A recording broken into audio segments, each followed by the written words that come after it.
राजा भोज भी अपने समय के बड़े यशस्वी और धर्मात्मा राजा थे। उनके राज्य में संपूर्ण प्रजा बड़े सुख चैन से बसती थी। किसी को भी किसी प्रकार का कोई दुख नहीं था। राजा भोज के राज्य में बकरी और शेर एक ही घाट पर साथ साथ पानी पिया करते थे। किसी को किसी से कोई भय नहीं था। उनके राज्य में चहुं और सुख शांति थी। किसी प्रकार की कोई कमी नहीं थी। राजा भोज एक आकर्षक छवि वाले गुणी व्यक्ति थे। वे इतने सुंदर थे कि कोई भी स्त्री उन्हें एक बार देख ले तो क्या मजाल कि वो मरते दम तक भी उन्हें भुला सके। उनकी सभा इतनी भव्य होती थी कि स्वयं इंद्रदेव भी उनसे ईर्ष्या करते थे। राजा भोज के दरबार के आगे इंद्र का दरबार भी फीका नजर आता था। कल आप देखेंगे कि इतने सर्वश्रेष्ठ होते हुए भी क्यों राजा भोज महान राजा भोज की नगरी में सब कुशल मंगल से चल रहा था। पर एक दिन जब राजा भोज के हर कार्य उनके किसी काम से जा रहे थे तो उन्होंने एक अजीब दृश्य देखा कि एक साधारण सा चरवाहा बीच खेतों के एक मचान पर चढ़ा हुआ है और चिल्ला चिल्ला कर राजा भोज के बारे में उल्टा सीधा कह रहा है।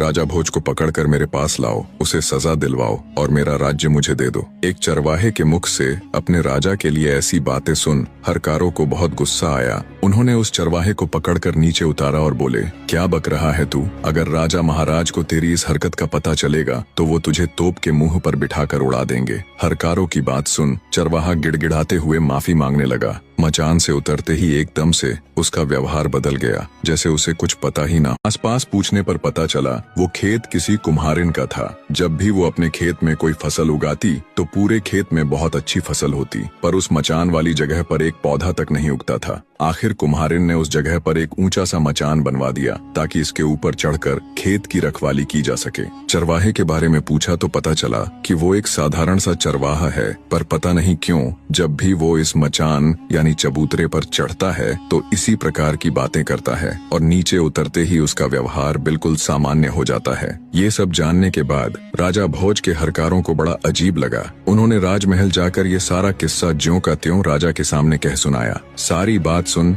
राजा भोज को भी बड़ा अचरज हुआ। हमारे राज्य में तो सब जानने के बाद आश्चर्य के साथ राजा भोज बोले, अगर ऐसा है तो तुम मुझे तुरंत वहाँ ले चलो, मैं अपनी आंखों से ये सब देखना चाहता हूँ। राजा भोज ने अपने सैनिकों और दूतों को साथ लिया और कुछ ही समय में उस रहस्यमयी चबूतरे के पास जा पहुँचे और उससे थोड़ी दूरी पर छिप कर खड़े हो गए ताकि वह सब कुछ अपनी आंखों से देख और सुन सके। तभी वह आदमी फिर से चबूतरे पर चढ़ा और चढ़ते ही जोर से कहने लगा, लोगों जाओ जल्दी से राजा भोज को पकड़कर मेरे सामने लाओ, उसे मार डालो ताकि मैं उसका राज अपने हाथ में ले सकूं। ये सुनते ही राजा भोज गुस्से और हैरानी के मिश्रित भावों से भर जाते हैं, पर वे बिना कुछ कहे चुपचाप अपने हरकारों के साथ वापस महल लौट जाते हैं। पूरी रात उनके दिमाग में यही सब चलता रहा कि उस मचान में ऐसा क्या है